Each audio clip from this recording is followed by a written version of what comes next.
नमस्कार दोस्तों। आज का जो वीडियो है ये रियल इंसिडेंट पर बेस होने वाला है। साथियों, आप जैसा जानते हैं कि आजकल के समय में सारी चीजें टेक्नोलॉजी पर डिपेंड हो गई हैं और मोस्टली जो चीजें हैं वो डाटा पर डिपेंड हो गई हैं, क्योंकि डाटा ही आज सबसे बड़ा पावरफुल एक टूल बना हुआ है। क्योंकि डाटा के बिना हम कुछ नहीं कर सकते हैं। चाहे मोबाइल डेटा की बात करें, चाहे आपके पर्सनल डेटा की बात करें, उसमें बायोमेट्रिक होता है, आपका फिंगरप्रिंट है, आपकी आइरिस है, आपका फेस स्कैन है और सारी चीजें डाटा पर डिपेंड है। और ये डाटा स्टोर कहाँ रहता है? कहीं न कहीं स्टोर रहता है। चाहे आप आधार बनाएँ, चाहे पैन कार्ड बनाएँ, तो स्कैमर्स इन्हीं सारी चीज़ों को टारगेट कर रहे हैं। और आजकल आपने देखा होगा कि ठगी की घटनाएँ बहुत ज़्यादा बढ़ गई हैं। कोई सीनियर सिटीज़न को ठग रहा है, इवन जो आजकल नए लड़के हैं, उनको भी ठगी के मामले वो भी ठगे जा रहे हैं। तो स्कैमर्स एक पूरा बिज़नेस बन चुका है या कहें एक बिज़नेस मॉडल बन चुका है स्कैमर्स का, कि स्कैमर्स एक धंधा बना लिया उन लोगों ने अपना, कि हमने लोगों को ठगना है और इससे इनकम जनरेट करनी है। गवर्नमेंट भी इसके लिए अवेयरनेस कैंप चला रही है, तरह-तरह के, अवेयर कर रही है लोगों को, चाहे मीडिया के माध्यम से हो, चाहे प्रिंट मीडिया के माध्यम से हो, बताने की कोशिश कर रही है कि और ठगों के जाल में ना आएँ और सोच समझ कर अपना जो भी पेमेंट करना है आपको, चाहे आप डिजिटल पेमेंट का यूज़ करें, तो वहाँ भी आपको सावधानी बरतनी चाहिए। तो दोस्तों, हुआ यूँ कि मेरे साथ भी एक इंसिडेंट हुआ है। अब आगे पहेलियाँ ना बुझाते हुए मैं आपको रियल इंसिडेंट बताता हूँ कि क्या हुआ है। जैसे हम लोग सभी करते हैं, जब हम कोई भी व्हीकल लेते हैं या कोई बड़ी चीज़ लेते हैं, तो हम बैंक के पास जाते हैं फाइनेंस करने के लिए। तो बैंक हमको अपने डॉक्यूमेंट माँग के फाइनेंस कर देता है। तो सारी चीज़ें आपको पता है। तो वैसे ही हमारे साथ भी हुआ, 2018 की बात है। तो हमने भी एक व्हीकल फाइनेंस किया था। तो फाइनेंस करने के बाद वो व्हीकल बैंक ने फाइनेंस कर दिया, सारी चीज़ें हो गई और उसका फाइनेंस के बाद हमने उसका लगभग-लगभग लोन भी सब चुकता हो गया है। लगभग 4 या 5 साल में हमने उसका लोन चुकता कर दिया था। तो लोन भी खत्म हो चुका है। तो अब 2026 में मुझे एक कॉल आता है, एक इंश्योरेंस कंपनी का कॉल आता है, एक बड़ी इंश्योरेंस कंपनी है, प्राइवेट इंश्योरेंस कंपनी है। तो उनका कॉल आता है उनके कस्टमर केयर से कि आपने 2018 में एक कार ली थी, कार का नाम भी उनको पता है कि स्विफ्ट वीएक्सआई मॉडल है। सारी चीज़ें ऑन रिकॉर्ड हैं, क्योंकि मैंने उनकी कॉल रिकॉर्ड कर ली थी। मैं आपको इस वीडियो में वो भी सुनाऊँगा। तो आप उस जो हमारा बीच में कॉरेस्पॉन्डेंस या वार्तालाप जो भी हुई है, आप उसको सुन के आपको आइडिया भी आ जाएगा कि क्या-क्या इनके बीच में आपस में बात करी इन लोगों ने। तो सारी चीज़ें हुई, तो मुझे बड़ा शौक लगा कि यार 2018 की बात है और अब जाके 2026 में, यानी कि 8 साल बीत चुके हैं। तो 8 साल के बाद इनको, इस कंपनी को याद आई कि आपको एक इंश्योरेंस प्रीमियम भी था और आपने प्रीमियम पेड किया था। एग्ज़ैक्ट प्रीमियम करीब ₹24,999 उन्होंने बताया और उसका जो प्रीमियम पेइंग टर्म था, यानी कि आपने जो किस्त भरनी थी, वो 7 साल भरनी थी और जो पॉलिसी का टर्म था वो था 9 साल, ठीक है? तो उन्होंने ये कहा मेरे से कि आपने एक किस्त वहाँ पर जमा करी है और वो जो इंश्योरेंस आपने इंश्योरेंस कराया है, वो बैंक ने कराया है। और आपने यूजुअली देखा होगा कि कोई भी बड़ी चीज़ हम लेते हैं तो बैंक भी एक एक प्रोटेक्शन के लिए एक इंश्योरेंस करा देता है उस पर्सन का, कि ताकि अगर उस पर्सन को कुछ हो भी जाए, तो उस लोन का पेमेंट जो है, बची हुई लोन का पेमेंट उस इंश्योरेंस से हो जाए। तो करते हैं ये, बैंक करता है, ठीक है, एक सेफ्टी पॉइंट ऑफ व्यू से सही भी है। मगर यहाँ पर मेरे केस में क्या हुआ कि बैंक ने ऐसा कोई भी इंश्योरेंस नहीं कराया था। अब कस्टमर केयर का मेरे पास कॉल आता है कि आपका फला-फला अमाउंट, यानी कि जो अमाउंट है उन्होंने मुझे बताया था, मैंने नोट कर रखा है। वो करीब उन्होंने बताया था कि ₹24,999 आपने एक किस्त दी है उसकी और आपने बाकी किस्त नहीं दी है, जो आपका ड्यूज़ हुआ है, ₹1,04,512 आपने जमा नहीं किए हैं, जो आपको 7 साल में करने थे। ये उन्होंने बताया था मुझे। और मैच्योरिटी पे, यानी कि 9 साल के बाद आपको ₹6,20,000 वहाँ से मिलने थे। तो ये उन्होंने मुझे बताया। मैंने कहा ठीक है भई। इसके बाद क्या हुआ, मैंने उनसे बात करी, जिनका मुझे कॉल आया कि श्रीराम लाइफ इंश्योरेंस करके मुझे कॉल आया था। आप बीच में अभी वार्तालाप सुनेंगे, ये कॉरेस्पॉन्डेंस सुनेंगे जो हमारे क्लिप में मैं आपको डाल दूँगा इस वीडियो में। तो इस वीडियो में आपने उसमें देखेंगे कि हमारे बीच में जो भी कॉरेस्पॉन्डेंस हुआ था, तो उसमें क्या-क्या चीज़ें आपको क्लियर हो जाएँगी, ये सारी चीज़ें इसमें क्लियर हो जाएँगी, क्या-क्या चीज़ें हुई। तो उसके बाद क्या था, मैं उनसे बात करी, एक बार बात करके उनका कॉल कट गया, फिर दोबारा मैंने कॉल लगाई उनको, फिर दोबारा बात हुई। तो उन्होंने कहा कि इतना अमाउंट अगर आपको लेना है, यानी कि जो आपका 1 लाख 4,000 समथिंग अमाउंट है, वो आपका ड्यूज़ पड़ा है और आपको 6,20,000 मिलना था। तो जो 1 लाख जो इसकी वैल्यू अभी हुई है, वो 1,04,000 समथिंग हुई है। तो इस पैसे को अगर आप लेना चाहते हैं, तो आप अपने डॉक्यूमेंट प्रोवाइड कराएँगे हमको, सारी चीज़ें होंगी। तो हो सकता है मेबी वो आगे मुझे ठगने वाले थे इसमें। तो मैंने थोड़ा-सा सोचा और मैंने कहा ठीक है, मैं इसके लिए बैंक से बात करूँगा। आप मुझे अपना जो मेरा पॉलिसी नंबर आप बता रही हैं मुझे, वो पॉलिसी नंबर आप मुझे दीजिए। तो उन्होंने पॉलिसी नंबर भी मुझे दे दिया और वो पॉलिसी नंबर को मैंने क्रॉस चेक किया। अब मैंने श्रीराम जो लाइफ इंश्योरेंस कंपनी है, उसकी जो ऑफ़िशियल वेबसाइट है, उससे मैंने नंबर निकाला उनके कस्टमर केयर का और उस कस्टमर केयर को मैंने कॉल किया। जो ऑन रिकॉर्ड है, आप सुन सकते हैं उसको, मैं इस क्लिप में इस वीडियो में उसको डाल भी दूँगा। तो उनसे मेरी बात हुई कि फला-फला मेरे को इंश्योरेंस कंपनी से एक कॉल आया था आपकी ओर से, श्रीराम लाइफ इंश्योरेंस, और उन्होंने मुझे कहा कि आपका पैसा यहाँ पेंडिंग है और आपने ये किस्त जमा नहीं की है, तो आपको करनी पड़ेंगी। बाकी आपका जो पैसा अगर अगर आप लेना चाहते हैं तो आप उसको लीजिए, नहीं तो हम इसको एनपीए अमाउंट में, कंपनी के अमाउंट में डाल देंगे या एजेंट को हम वापस कर देंगे, आप फिर क्लेम नहीं कर पाएँगे। तो मैंने कहा ठीक है भई। तो मैंने उनको कॉल में बताया ये सारी चीज़ें। तो उन्होंने मुझे बताया कि आप अपना मुझे जो आपने पॉलिसी नंबर लिया है वो दीजिए आप मुझे। तो मैंने पॉलिसी नंबर लिया उनसे, जो पॉलिसी नंबर है, अ, ये पॉलिसी नंबर मेरे पास पड़ा हुआ है और ये policy number fake policy number था, जो मुझे उस ठगी करने वाले श्रीराम लाइफ इंश्योरेंस जो बता रहा था कि मैं वहाँ से बोल रहा हूँ, जबकि वहाँ से नहीं बोल रहा था, तो उसने मुझे पॉलिसी नंबर दिया था। तो मैंने क्रॉस चेक कराने के लिए जो genuine Shriram life insurance company के जो कस्टमर केयर नंबर था, उस पे कॉल करी थी, उनसे इसको वेरीफाई करवाया। तो वेरीफाई करवाने पर ये पॉलिसी नंबर फ्रॉड निकला। अब आप शॉक हो गए होंगे ना? ये पॉलिसी नंबर फ्रॉड निकला। तो अगर मैं वहाँ पर उनको डिटेल बता देता उस समय, तो बहुत लोग करते हैं जल्दबाजी कि वहाँ पर डिटेल सारी चीज़ें बता देते हैं, क्योंकि वो उनको सोचते हैं यार कि बड़ा पैसा मिल रहा है इसमें, तो अपनी डिटेल बता दो, अपना आधार नंबर बता दो, अपने पैन कार्ड नंबर बता दो, अपना अकाउंट नंबर बता दो, सारी चीज़ें बता देते हैं। तो वहाँ पर अपने दिमाग की घंटी बजानी है और सोचना है, सोच समझ कर हमने निर्णय लेना है वहाँ पर, कि हमने ऐसा नहीं करना है। उसके बाद मैंने उनका पॉलिसी नंबर लेके कस्टमर केयर में कॉल करके मुझे डाउट क्लियर हो गया कि भैया ये जो है कॉल फर्जी कॉल आई थी, तो सारी चीज़ें क्लियर हो गई। उसके बाद मैं बैंक में जाता हूँ, जिस बैंक से मैंने वो व्हीकल फाइनेंस कराया था, यानी कि कार फाइनेंस कराई थी। तो वहाँ के मैनेजर से मेरी बात होती है और उनको मैं सारी चीज़ें बताता हूँ कि मेरे साथ ये हुआ, ये हुआ, ये घटना घटी, एक कॉल आया और सारी चीज़ें मैं उनको डिस्क्लोज़ कर देता हूँ। तो बैंक में रिकॉर्ड में देखते हैं तो कहीं भी ऐसा कोई पॉलिसी बैंक ने कराई भी नहीं थी और हमारी उसमें से प्रीमियम कटा भी नहीं था। तो बैंक वाले भी समझ गए भैया ये फ्रॉड कॉल है। तो ऐसे ठगी के मामले नए-नए प्रकार के ठगी के मामले सामने आ रहे हैं। नए-नए तरीकों से ठगी करने की कोशिश कर रहा है, जो ठगी करने वाले स्कैमर्स होते हैं। तो इस वीडियो को बनाने का मेरा पर्पस यही है कि आप लोग अवेयर रहें, जागरूक रहें, जल्दबाजी में किसी को भी अपने डिटेल्स शेयर बिल्कुल ना करें। ये बात आप गाँठ बाँध लीजिए। पूरी तरह से तहकीकात करें, पूरी तरह से कन्फर्म हो जाएँ कि ये पर्सन सही पर्सन है। मैं डिटेल जो बता रहा हूँ, ये सही पर्सन को बता रहा हूँ। क्योंकि ठगी करने वाला तो कर लेगा, नुकसान तो आपका होगा। वो तो फ़ायदे में रहेगा और ठगी करने वाले के बाद ठगी के सारे नंबर, फ़ोन नंबर बंद हो जाते हैं। अकाउंट उनके अपने आप पैसे को ट्रांसफ़र कर देते हैं, आपको पता है। आसानी से उनको पुलिस भी नहीं पकड़ पाती है, क्योंकि वो पुलिस से 2 कदम आगे चलते हैं, ठगी करने वाले।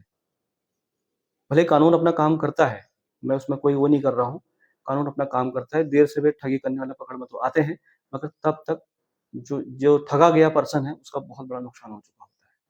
अब वीडियो में आगे देखिए, जो भी हमारे बीच में ऑन रिकॉर्ड बात हुई है, पहले स्कैमर से बात हुई है, वो आपको कोई फीमेल पर्सन है, वो आपको सुनाई देंगी। जो genuine Shriram life insurance company के कस्टमर केयर है, उनसे बात करी है और उसके बाद मैंने बैंक वालों से बात करी है। तो सारी चीज़ें मैंने आपको डिटेल में डाल दी हैं। तो साथियों, आगे वो आप क्लिप सुनिए अब। हेलो। हेलो, हाँ जी। हाँ, आपकी आवाज़ आ रही है मिस्टर रोतेला जी आपको? जी, आ रही है। आपका फ़ोन कट गया था मैडम। हाँ, थोड़ा नेटवर्क इशू था इसलिए कॉल डिस्कनेक्ट हो गया था। जी, तो आप बताइए। एक बार आप मुझे क्लियर करेंगे कि आप इस पॉलिसी से रिलेटेड करना क्या चाहते हैं? अच्छा, नहीं ये पॉलिसी कब कराई थी? हमें तो ध्यान भी नहीं है इसका। ये प्रीमियम पे करना है बता रही थी आप, प्रीमियम पे नहीं करा बता रही हैं आप। एक प्रीमियम इसमें आपकी साइड से पे हुआ है, आई डोंट नो बैंक ने पॉलिसी के बारे में आपको बताया या नहीं बताया सर? ठीक है। नहीं बताया। लोन आपने अपना पूरा कंप्लीट कर दिया है, तो इस कंडीशन में बैंक के पास कोई भी अथॉरिटी नहीं है कि वो आपकी पॉलिसी में से किसी भी टाइप का रिकवरी कर पाए। ठीक है। अब आते हैं आपकी पॉलिसी पर। देखो, कंपनी, कोई भी इंश्योरेंस कंपनी किसी भी पॉलिसी को परमानेंटली क्लोज करने से पहले कस्टमर से रिकॉर्डेबल लाइन पर कंफर्मेशन लेती है पॉलिसी के रिगार्डिंग, ताकि कल को कस्टमर कंपनी को किसी भी टाइप का ब्लेम ना कर पाए। So you have a option is there, या तो आप पॉलिसी को क्लेम कर सकते हो अपनी, या फिर कंपनी यहाँ से पॉलिसी को आपका परमानेंटली क्लोज करेगी। अच्छा, ये पॉलिसी किस टाइप की पॉलिसी थी, ये बताइए आप मुझे जरा। मतलब किस टाइप का, समझी नहीं मैं। ये इंश्योरेंस मतलब पॉलिसी कैसे, टर्म पॉलिसी थी या सेविंग पॉलिसी थी, ना कैसी ना ना, पॉलिसी? ये आपका सेविंग प्लान था सर। ये आपका 9 साल का प्लान था। 7 ईयर्स इसमें आपको प्रीमियम भरना था। ठीक है। अच्छा। बाकी इसमें आपका ये आपका मुझे शो रहा है, इसमें आपका डेथ बेनिफिट भी था, क्लेम बेनिफिट, मेडिकल बेनिफिट भी था इसमें, एंड ये आपका इसमें एक इनकम बेनिफिट था। ठीक है। तो इसका तो हमें Overall कोई जो- पॉलिसी डॉक्यूमेंट भी नहीं मिला है, कैसे आप कर रही हैं? तो सर वो तो बैंक से आपने पूछना था ना। ना बैंक के पास डॉक्यूमेंट्स होगा आपका। आपने जब बैंक से एनओसी लिया लोन कंप्लीट होने के बाद, तो आपको अपनी पॉलिसी के डॉक्यूमेंट्स मांगने चाहिए था, या पूरे कागजात मांगते आप अपने पॉलिसी के लोन के, कि सर एटलीस्ट मुझे लोन के पूरे पेपर्स दो, इंक्लूडिंग आपकी ये लाइफ इंश्योरेंस। कौन सी कंपनी से बोल रहे हैं आप? श्रीराम? मैं आपसे श्रीराम लाइफ इंश्योरेंस से बात कर रही हूँ। तो आप क्या करना बताइए। मेरे पास पॉलिसी से रिलेटेड आपका फाइल आया हुआ है टर्मिनेशन पर्पस से। पॉलिसी में आपकी साइड से एक प्रीमियम सबमिट हुआ था 2018 में 24,999 का, जिसका कुछ ग्रोथ वैल्यू है 1,04,512 रुपए का। सो अगर यहाँ से पॉलिसी को परमानेंटली क्लोज करके आपका ये पेमेंट कंपनी के अनक्लेम अमाउंट में ट्रांसफर किया जाता है, तो कोई ऑब्जेक्शन तो नहीं है इससे रिलेटेड आपको? ये पॉलिसी किस टाइप की पॉलिसी थी मैडम? सर ये आपका सेविंग प्लान था। मैं आपको एक बार बता देती हूँ। पॉलिसी में आपका जो प्लान नेम है ये आपका था early cash plan 9 year 7। So plan के मुताबिक आपको पॉलिसी में 7 साल पैसा भरना था, एंड 9 साल के बाद 2026 के दिसंबर में आपकी पॉलिसी का होना था मैच्योरिटी जो ओवरऑल आपको रिसीव होता है, ये आपको रिसीव होता 6,20,000 रुपए। बट आपकी साइड से पॉलिसी में एक ही प्रीमियम पे होने के कारण पॉलिसी की सारी सर्विसेज आपकी ब्लॉक हो गई थी। ठीक है। ये चीज बताया होगा ना सर आपको सारी चीजें? अच्छा, नहीं हमें उस समय तो बताया नहीं था इस टाइप का। फिर फोन कट गया था। आप कह रहे थे कि डिटेल आप कुछ पूछना चाह रही थी हमसे। सर मैं आपसे जस्ट आपकी पॉलिसी के रिगार्डिंग कॉल किया था मैंने आपको। ये पॉलिसी आपका सिक्योरिटी के बिहाफ पे हुआ था रौतेला जी के नाम। जी। पॉलिसी में कुछ अमाउंट पेंडिंग है आपका 1,04,512 रुपीज। ठीक है। तो कोई भी इंश्योरेंस कंपनी किसी भी पॉलिसी को परमानेंटली क्लोज करने से पहले हमेशा अपने कस्टमर से रिकॉर्डेबल लाइन पर कंफर्मेशन लेती है पॉलिसी के रिगार्डिंग। अच्छा। तो आप एक बार मुझे प्लीज क्लियर कर दीजिए पॉलिसी के रिगार्डिंग आप क्या चाहते हैं। आप इस 1,04,512 रुपीज के अमाउंट को क्लेम करके पॉलिसी को क्लोज कराना चाहते हैं, या यहाँ से इस पॉलिसी को परमानेंटली क्लोज करके आपका पेमेंट कंपनी के अनक्लेम अमाउंट में ट्रांसफर कर दिया जाए? अच्छा, आप हमको पॉलिसी का नंबर बता सकती हैं मैडम इसका? हाँ बिल्कुल, बता दीजिए प्लीज। लिखिए, ये आपका है capital N and capital P 081 जी 2000 जी 98663 98663 जी। ठीक है।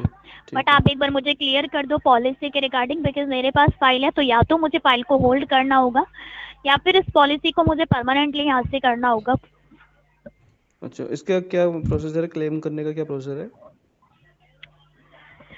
इसके लिए आपकी फाइल की कस्टडी जिन भी रिलेशनशिप मैनेजर के अंडर आती है श्रीराम कंपनी के, आप उन्हें कोऑर्डिनेट करो और वो आपको बताएंगे कि आप ये अपना अमाउंट कैसे ले सकते हैं, इसका प्रोसीजर वगैरह क्या रहेगा। बाय द वे आपको जानकारी है कि ये पॉलिसी आपका कहाँ से और किस पर्पज से हुआ है? नहीं, मुझे जानकारी नहीं मैम। मैं आपको बताती हूँ। आपने ना 2018 में एक व्हीकल फाइनेंस कराया था मारुति कंपनी का, शिफ्ट VXI BS4। ठीक है। व्हीकल का नंबर है आपका। इसके अगेंस्ट आपने लोन लिया था। लोन के रिस्क को कम करने के लिए आपका जीवन बीमा पॉलिसी हुआ था हमारी कंपनी में। ठीक है। ओके, ठीक है। हाँ, पॉलिसी आपका बेसिकली इस पर्पज से हुआ था कि इन केस अगर आपके साथ किसी भी प्रकार की कोई भी मिसहैपनिंग हो जाती है एंड उस कंडीशन में आप अपना लोन नहीं भर पाते हैं, तो आपका जो लोन का रिकवरी किया जाएगा वो पॉलिसी के बेनिफिट्स में से किया जाएगा, ठीक है। बट आपने अपना लोन पूरा क्लियर कर दिया, तो बैंक के पास कोई भी अथॉरिटी नहीं है, कोई भी ऑप्शन नहीं है कि वो आपकी पॉलिसी में से किसी भी टाइप का रिकवरी कर पाए।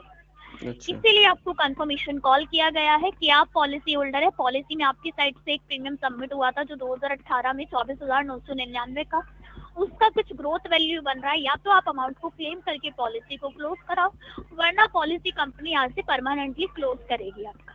अगर पॉलिसी परमानेंटली आपका कंपनी की साइड से डायरेक्टली क्लोज होता है कोई भी बिना आपका क्लेम डाले, तो पेमेंट आपका डेड होके आपके एजेंट को चला जाएगा। कल को आप चाह कर भी पॉलिसी में कुछ भी नहीं कर पाएंगे, ना ही आप कंपनी को उस कंडीशन में ब्लेम कर सकते हैं। अच्छा जी जी जी, बताइए। Customer care @shriramlife.in।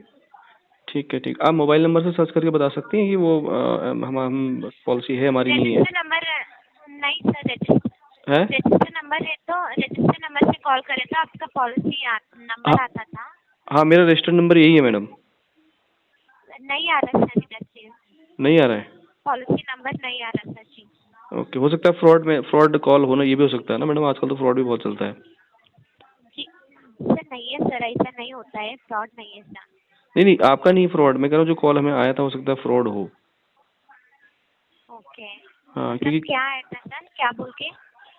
ये बोल के आया था कि आपने अपनी कार फाइनेंस की थी पहले वहाँ से बैंक से, तो बैंक ये ने आप कार सर जी देखो, ये लाइफ इंश्योरेंस है सर हमारे नहीं नहीं लिए। नहीं नहीं, आप बात ये नहीं सुन, बात आप करें बात आपको सुनिए, लाइफ इंश्योरेंस। आप बात सुनिए पूरी ना मेरी। जी हेलो। जी सर। हाँ, मैं ये कह रहा हूँ कि हमने जहाँ से फाइनेंस की थी तो आपका उस बैंक से टाई अप होगा उस समय पहले ना, तो उन्होंने कार के ओके लोन के सिक्योरिटी के लिए इंश्योरेंस कराया होगा, है ना? ओके जी तो लाइफ इंश्योरेंस कराया होगा कस्टमर का। तो वो बता रहे कि अब, जबकि हमें ध्यान नहीं है इस बारे में कोई भी, ना बैंक ने हमें बताया। अब वो कह रहे हैं कि आपने एक प्रीमियम भरा है, उसके बाद आपने प्रीमियम पेड नहीं किए हैं, तो आपका जो अमाउंट है वो ओके बचा हुआ है, आप उसको लेना चाहते हैं, ये बता रहे हैं ना वो। ओके तो इसलिए मुझे लगा कि हो सकता है फ्रॉड हो, इसलिए मैंने आपके कस्टमर केयर में कॉल किया पता करने के लिए। Okay sir. ये तो लाइफ इंश्योरेंस का है ना सरकार का, तो नहीं है ना सर, वो फ्रॉड है सर शायद, ठीक है। हाँ, हो सकता है वो फ्रॉड हो ना, इसलिए आपके इसमें कॉल किया मैंने। अगर रजिस्टर्ड होता तो मोबाइल नंबर रजिस्टर्ड होता तो आपका पॉलिसी नंबर तो दिखाई देता, आपने अभी शो कर दिया था सिस्टम में। जी जी सर जी हाँ, तो मे बी वो फ्रॉड ही होगा। जी सर। ठीक है मैम, थैंक यू, धन्यवाद आपका। Thank you sir. ये कॉल जो है मेरे को ट्रांसफर होगा बनी sir. Thank okay. You sir.